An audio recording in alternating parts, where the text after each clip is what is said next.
जो बच्चे हैं वो पेमेंट करके कहीं भी कुछ भी सीख सकते हैं, पर जो स्लम एरियाज़ के बच्चे हैं पेमेंट ना करने के अभाव से इन प्रतियोगिताओं में इन जो चीज़ें हैं इसमें पार्टिसिपेट नहीं कर पाते। तो मैं धन्यवाद करना चाहती हूँ हमारे यहाँ के उपायुक्त जी का, जिन्होंने इस पर टारगेट किया कि स्लम एरियाज़ के बच्चों को क्यों ना ये एक्टिविटीज़ कराई जाए, जिसके अंदर ना केवल उनका सेल्फ डिफेंस बल्कि उनके हुनर को निखारने के लिए आर्ट एंड क्राफ्ट एक्टिविटीज़, उनके हुनर को निखारने के लिए सेल्फ डिफेंस के लिए ताइक्वांडो, उसके अलावा जितने भी बच्चे हैं उनको यहाँ पे ड्राइंग और पेंटिंग कॉम्पिटिशन्स उनके बीच में करवाए गए। तो हर चीज़ जो जिसका अभाव वो महसूस करते हैं वो 1 महीने के अंदर हमने सागर में गागर भरने का काम किया है। जिस तरीके से यहाँ पे बच्चे आते हैं हमारे पास और कहीं ना कहीं ये कमी महसूस करते हैं कि क्योंकि वो मुख्य धारा के स्कूलों में नहीं जाते तो उनमें और भी हुनर कैसे निखारा जाए, बाल कल्याण का यही माध्यम और यही लक्ष्य है। बिल्कुल, पूरे के पूरे 22 जिलों में हमारे यहाँ पे समर कैंप लगे थे। 1 जून से ये एक्टिविटी शुरू होकर आज 30 जून तक समापन था। तो सभी जिलों में मैंने अपना विशेष जाकर पता किया और अटेंड भी किया कि वहाँ पे कितनी प्रतियोगिताएँ हुई हैं, कितने बच्चों ने पार्टिसिपेट किया। मॉर्निंग में आज करनाल ज़िला कवर किया है, वहाँ पे तकरीबन 550 बच्चों ने इन सभी एक्टिविटीज़ के अंदर पार्टिसिपेट किया। और यहाँ पे भी काफ़ी संख्या के में जो स्लम एरियाज़ के बच्चे हैं उन्होंने आज जिस तरीके का टैलेंट दिखाया स्टेज पे, तो पता चलता है कि पेरेंट्स और टीचर्स ने बहुत मेहनत की है। पानीपत में आई थिंक 150 के करीब बच्चे थे, नहीं मैम 200 के करीब 200 के करीब बच्चे थे जिन्होंने यहाँ पे पार्टिसिपेट किया है। क्योंकि बीच में क्या होता है, छुट्टियों के बीच में दादी नानी और मामियों के घर भी जाने का ट्रेंड है, तो बच्चे शुरुआत में ज़्यादा होते हैं, तो धीरे धीरे जब छुट्टियाँ ख़त्म होने वाली होती हैं तो वो विजिट करने के लिए अपने नानके भी जाते हैं। तो लगातार बच्चों ने यहाँ पे सीखा, 200 से ज़्यादा प्रतिभाओं ने यहाँ पे अपने आप को निखारा है। इस तरह की एक्टिविटी सिखाई गई। देखिए, आर्ट एंड क्राफ्ट के अंदर डिफरेंट तरीके के मॉडल्स बनाने, बेस्ट आउट ऑफ वेस्ट, जिसमें बच्चों को सिखाया जाता है कि न्यूज़पेपर जो हैं, जो रफ पेपर्स हैं, उनसे कैसे पेन स्टैंड बनाया जाए, कैसे उस तरीके से उनका इस्तेमाल किया जाए, प्लास्टिक को किस तरीके से हमारी ज़िंदगियों से दूर किया जाए। उसके अलावा स्केचिंग और कलरिंग जो है बच्चे बहुत निखर कर जो आए हैं।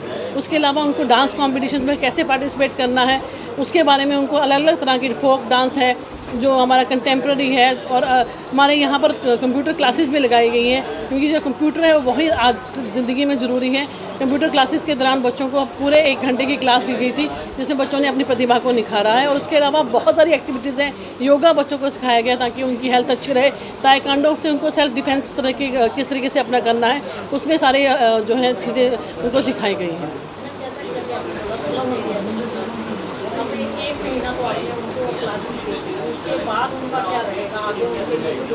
देखिए, हमारे उपायुक्त जी के निगरानी में हमें अलग अलग समितियां बनाई हुई हैं जो लगातार इन स्लम एरियाज़ के अंदर इन टच रहते हैं, और ये बच्चे स्कूल जाएं, ये बच्चे पढ़ें और इन बच्चों को प्रॉपर ट्यूशन मिले, उसका प्रॉपर ध्यान दिया जाता है। ना केवल उनकी हेल्थ, उनके डाइट, किस तरीके का खाना वो खा रहे हैं, इसका भी ध्यान दिया जाता है। क्योंकि आजकल जो स्लम एरियाज़ के बच्चे हैं वो बेगिंग की तरफ जो है उनके पेरेंट्स उनको धकेलते हैं ताकि वो एक आय का माध्यम बने। उस चीज़ का कैसे रोकथाम करनी है, हमारे यहाँ पे डिस्ट्रिक्ट चाइल्ड प्रोटेक्शन ऑफिसर्स हैं। अगर कोई भी चाइल्ड लेबर करवाई जाती है, बच्चे को बेगिंग करवाई जाती है, उसके ऊपर कड़े से कड़ा संज्ञान लेकर उसके ऊपर कार्रवाई की जाती है। चाइल्ड लेबर से प्रति जागरूक करना है कुछ ऐसे, लेकिन इसे हम बच्चों को ले आते हैं, उनके माँ बाप आगे करके ले जाते हैं, दोबारा से फिर वही काम शुरू हो जाता है। तो क्या ऐसे लोगों के लिए कोई सज़ा का प्रावधान भी होना चाहिए ताकि कुछ ऐसी बड़ी सज़ा मिले ताकि वो बच्चों को दोबारा बैग? देखिए, निश्चित तौर पे मिलनी चाहिए। अभी हाल ही में संज्ञान में हमारे एक फैमिली आई थी जिसमें पेरेंट्स दोनों शराब पीकर सारा दिन लेटे थे और उनके 5 बच्चे थे, जिनको हमने बच्चों को रेस्क्यू करके हमारे बालकुंज में भेजा है। आलम ये था कि बच्चों के पास खाने के लिए रोटी नहीं थी, और सबसे छोटा बच्चा जो था उसके पेट में इस कदर इन्फेक्शन थी और बाद में डायग्नोज हुआ कि बजरी को पीस कर वो खाकर अपना पेट भर रहा था। तो ऐसे बच्चों को हम रेस्क्यू करते हैं अपने बालकुंज के अंदर, वहीं पे उनका पालन पोषण होता है, वहीं पे उनकी पढ़ाई लिखाई होती है, उनको योगा सिखाया जाता है, और जब तक वो अपने पैरों पे ना खड़े हो जाएं 18 वर्ष की उम्र तक हम उनका पालन पोषण करते हैं। तो माँ बाप के साथ क्या किया जो मतलब शराब पी करके पड़े रहते थे और बच्चों को लावारिस छोड़ दिया? जी बिल्कुल, उनके ऊपर सख्त कार्रवाई करके उनको नोटिस भी भेजा गया और उनको 2-3 दिन अंदर भी रखा गया ताकि उनमें सुधार लाया जा सके। और उनको कह दिया गया है कि जब तक बच्चे बड़े नहीं हो जाते, बच्चे सेल्फ डिपेंडेंट नहीं हो जाते, आप मिलने आ सकते हैं, पर बच्चे हमारी कस्टडी में रहेंगे। तो क्या उनके ऊपर कोई खर्च के लिए भी दबाव डाला जाएगा?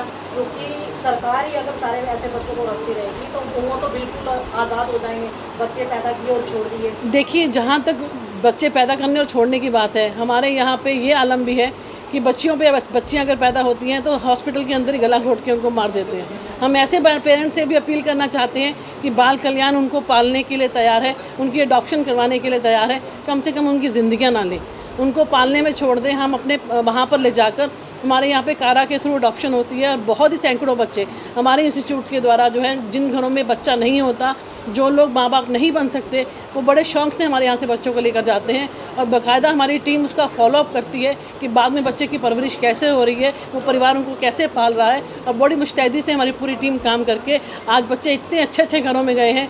कोई बच्चा डिप्टी कमिश्नर बन रहा है, कोई बच्चा पायलट बन रहा है, तो हमें भी खुशी महसूस होती है कि वो हमारी संस्था के द्वारा दिए गए थे और आज वो इतने ऊंचाइयों पर हर हाई मकाम पे पहुंचे हैं। अभी 1 महीना पहले IAS का एग्ज़ाम जो रिज़ल्ट आया था मीन का, टॉपर में लड़कियां, फिर +2 का आया, CBSE का, हरियाणा बोर्ड का, टॉपर्स में ज़्यादातर लड़कियां। जो छोटी बच्चियां हैं, लड़कियां, उनको प्रमोट करने के लिए, उनके सपने पूरे करने के लिए कुछ खास योजना हो? देखिए, बड़ी तेज़ी से आगे बढ़ रही हैं। देखिए, हमारे माननीय मुख्यमंत्री मनोहर लाल खट्टर जी का सपना था बेटी बचाओ और बेटी पढ़ाओ, और उनका ये एक कहते हैं कि उन्होंने एक इनिशिएटिव लिया था कि हर महिला को सम्मान मिले, हर जगह पे उसको काम मिले, हर बात में हिस्सेदारी हो, इसका परमाल मिले उसे सुरक्षा हो, पूरी आज़ादी, हर तरफ आगे बढ़े, जीते हर एक बाजी।